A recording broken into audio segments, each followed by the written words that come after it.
हमारी आशा वर्कर, और वो कौन है? हमारी बहन बेटी, जो भी हमारे ऊपर जबरदस्ती करी गई, जो 2 साल में राशन नहीं मिलेगा, कोटे तनख्वाह नहीं मिलेगी, तुमको अभी लगवाना पड़ेगा, सर्टिफिकेट दिखाना पड़ेगा। वो मास्टर जी कौन था? वो आंगनबाड़ी वर्कर कौन थी? वो आशा वर्कर कौन? वो ड्राइवर कौन? वो पुलिस वाला कौन था? हमारा ही तो भाई बहन भतीजा था।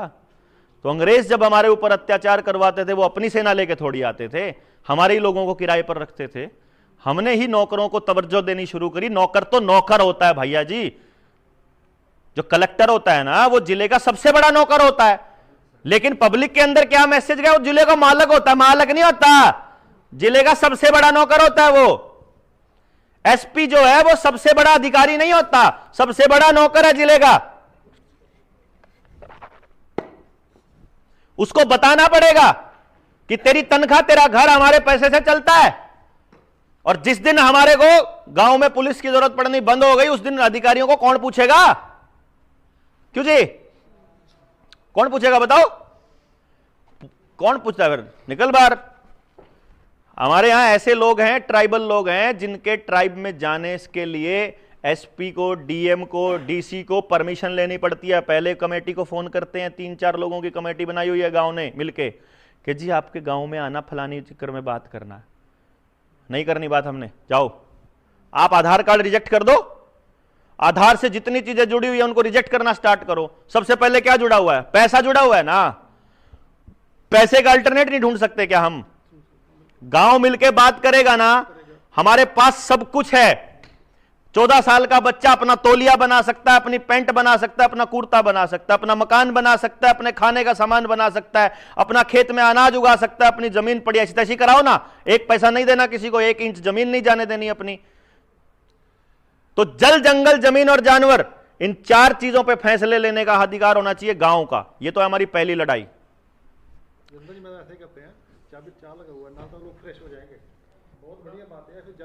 दूसरी लड़ाई ना बस करते हैं जल्दी। दूसरी लड़ाई हमारी क्या है?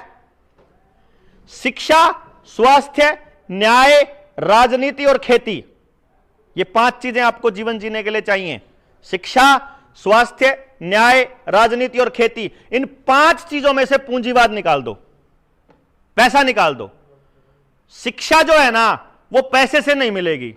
चाहे दिल्ली पढ़ाए कोई, चाहे गांव में पढ़ाए कोई, चाहे बंबई पढ़ाए कोई, दिल्ली वाले की पढ़ाई और गांव वाले की पढ़ाई बराबर होनी चाहिए। अगर आप नहीं करते तो तुम्हारी पढ़ाई चाहिए नहीं, हमको नहीं चाहिए। क्योंकि शिक्षा अगर पैसे से तोली जाएगी तो केवल अमीरों के बच्चों को ही शिक्षा मिलेगी साहब, ठीक है। अगर स्वास्थ्य पैसे से तोला जाएगा तो केवल अमीरों को इलाज कराना पड़ेगा, गरीब आदमी को आयुष्मान कार्ड बनाने के लिए लाइन में लगना पड़ेगा, और वो भी थोड़े दिनों में खत्म हो जाता है। एक बार दाखिल हुए सब खत्म, साफ। न्याय अगर पैसे से तोला जाएगा तो जज को, वकील को, पैसे, पुलिस वाले को पैसा देने के लिए गरीब आदमी के पास पैसा नहीं है जी, फिर न्याय सिर्फ अमीरों को मिलेगा। अगर राजनीति में पैसे को तवज्जो दी जाएगी तो केवल अमीर लोग ही राजनीति करेंगे, और वो केवल उन पॉलिटिशियंस, उन्हीं के लिए करेंगे, पूंजीपतियों के लिए। और खेती में अगर पूंजीवाद निकाल सकते हैं, अगर खेती में से पूंजीवाद निकाल दिया तो किसान अपने डंगर, अपनी गाय को दोबारा से वापस घर में ला सकता है। जिस घर में गाय आ गई वो घर बच जाएगा।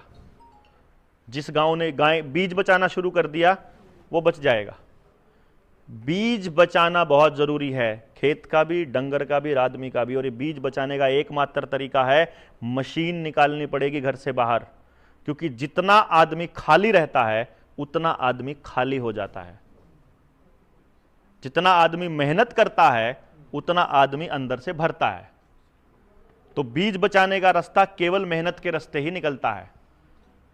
क्योंकि जितना आप ये देखो, ये जो मोबाइल है ना, ये कोई इस पॉकेट में डालता है तो ये सीधा सीधा स्पर्म काउंट खत्म करता है, सीधा सीधा नपुंसक करता है ये, अगर इस पॉकेट में डाल रहा है, पैंट की पॉकेट में।